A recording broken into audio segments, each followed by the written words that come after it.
नमस्कार। आज 18 अप्रैल है, गुरुवार का दिन है। आज के पटना से छपे हिंदी के प्रमुख अखबारों में पहले चरण के मतदान के लिए चुनाव प्रचार थमने की खबर को प्रमुखता दी गई है। इसके अलावा 5 जिलों में पारा 40 डिग्री पार पहुंच गया है और 14 जिलों में लू का अलर्ट जारी किया गया है।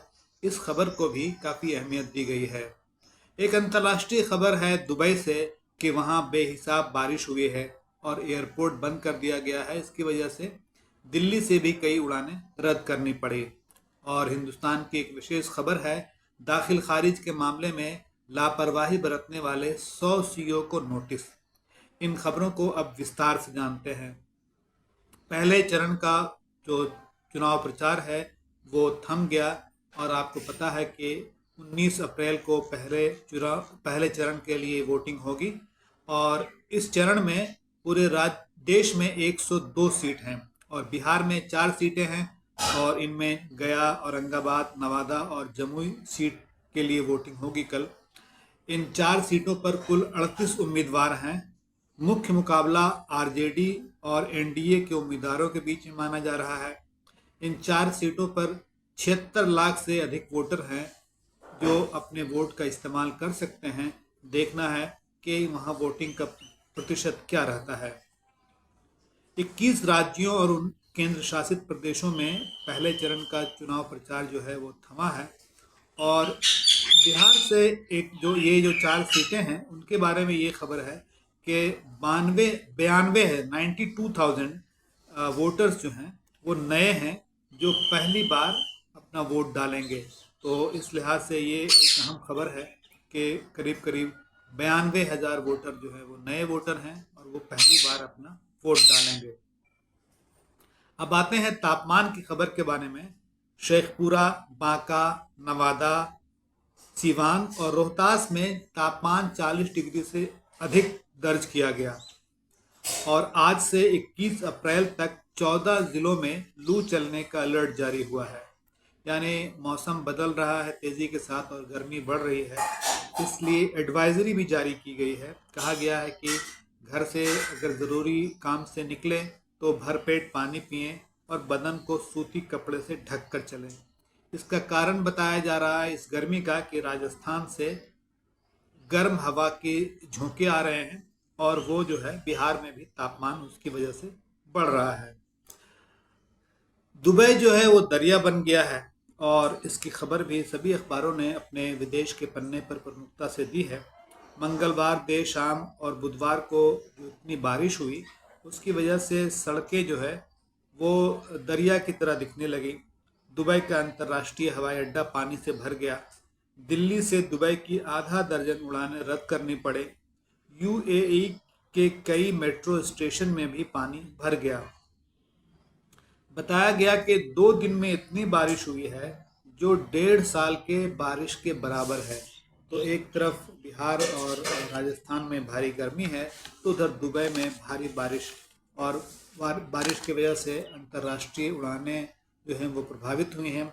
दिल्ली की उड़ानें भी प्रभावित हुई हैं, आधा दर्जन रद्द कर दी गई है जैसा कि मैंने पहले बताया। अब दाखिल खारिज की खबर पर आते हैं।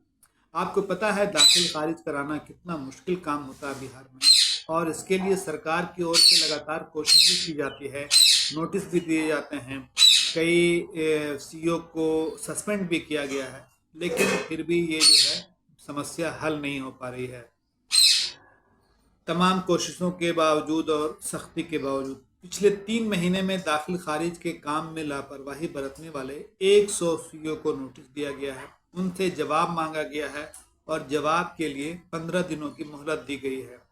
आपको ये भी पता होगा कि ज़मीन रजिस्ट्री के लिए अब दाखिल खारिज आवश्यक करार दिया गया है। यानी जो ज़मीन बेचेंगे उनके नाम से ज़मीन का दाखिल खारिज होना ज़रूरी है। इस वजह से दाखिल खारिज कराने वालों की भीड़ बढ़ी है, लेकिन उस हिसाब से सीईओ के काम में कोई सुधार नज़र नहीं आ रहा है। अभी लगभग 8 लाख आवेदन लटके पड़े हैं और इसकी एक वजह आचार संहिता का लागू होना भी बताया जा रहा है, लेकिन इससे पहले से ये काम लटका चला आ रहा है। अब अन्य खबरों की चर्चा करते हैं। इनमें जो है प्रमुख है प्रधानमंत्री नरेंद्र मोदी उनका चुनावी भाषण हुआ है त्रिपुरा में और असम में। वो मणिपुर तो नहीं गए, लेकिन इन दो राज्यों में गए और उन्होंने ये बताया वहाँ कि 2014 में वो आशा लेकर आए थे, 2019 में विश्वास लेकर आए और 2024 में गारंटी लेकर आए हैं। ऐसा प्रधानमंत्री नरेंद्र मोदी ने अपने भाषण में कहा। जाहिर है कांग्रेस इस पर चुप नहीं रहने वाले थे। कांग्रेस के महासचिव जयराम रमेश ने कहा कि 2014 में भाजपा ने उम्मीदों पर पानी फेर दिया, 2024 में लोगों से विश्वासघात किया और उनका दावा है कि 2024 में भाजपा सत्ता से साफ हो जाएगी। एक चर्चा करते हैं तेजस्वी यादव के आरोप के बारे में। तेजस्वी यादव कल चुनावी सभाओं में भाषण दे रहे थे। उन्होंने कहा कि भाजपा वाले चाचा को निकलने नहीं दे रहे हैं। चाचा से उनका मतलब नीतीश कुमार, मुख्यमंत्री नीतीश कुमार हैं। उनका कहना है कि चाचा नीतीश कुमार को भाजपा ने हाईजैक कर लिया है, उन्हें डर है कि कहीं कुछ बोल ना दें। और उन्होंने ये भी कहा कि गया में प्रधानमंत्री नरेंद्र मोदी की सभा में मुख्यमंत्री नीतीश कुमार इसी वजह से शामिल नहीं किए गए। हालांकि जदयू का कहना है कि अलग अलग चुनावी सभा में अलग अलग लोगों के जाने की रणनीति है, इस वजह से वो वहाँ नहीं गए थे। राहुल गांधी और उत्तर प्रदेश के पूर्व मुख्यमंत्री अखिलेश यादव ने गाजियाबाद में एक प्रेस कॉन्फ्रेंस की कल, और वहाँ पे राहुल गांधी ने कहा कि भारतीय जनता पार्टी जो है वो 150 सीटों तक सिमट जाएगी। जाहिर है ये बयान दिए जाते हैं इस तरह से जैसे भारतीय जनता पार्टी का नारा है कि अब की बार 400 पार। उसी के जवाब में लगता है राहुल गांधी ने ये बात कह दी कि भारतीय जनता पार्टी जो है वो 150 सीटों पर सिमट जाएगी।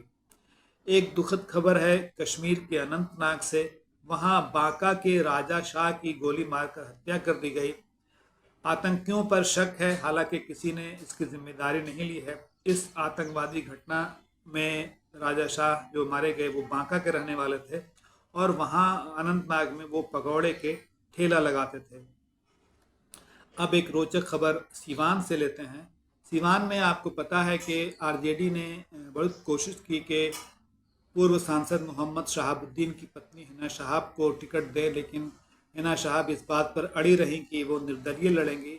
इसके बाद जो है अवध बिहारी चौधरी को आरजेडी का उम्मीदवार वहां से घोषित किया गया और हिना शहाब अब जो है निर्दलीय उम्मीदवार के रूप में चुनाव लड़ने की तैयारी कर रही हैं, लोगों से मिल रही हैं। इस सिलसिले में कल वो एक राम कथा में दर्शन के लिए पहुंची और नहीं, एक दिन पहले राम कथा में दर्शन के लिए पहुंची थी और कल जो है वो कन्या पूजन में पहुंची थी। वहाँ एक कन्या को महावर लगाया। इसकी तस्वीर जो है काफ़ी वायरल हुई और काफ़ी चर्चा में है कि मोहम्मद शहाबुद्दीन की विधवा हिना शहाब कैसे महाचुनाव की तैयारी कर रही हैं। तो ये थी आज के अखबारों की प्रमुख खबरें। आपसे कल फिर मुलाकात होगी, तब तक के लिए बहुत शुक्रिया। लेकिन आप हमारे चैनल को सब्सक्राइब करें, इसको लाइक करें और कमेंट बॉक्स में ये ज़रूर बताएं कि आपको अखबारों की समीक्षा या अखबारों की खबर के बारे में ये कार्यक्रम कैसा लगता है और इसमें क्या सुधार हो सकता है। एक बार फिर आपका शुक्रिया।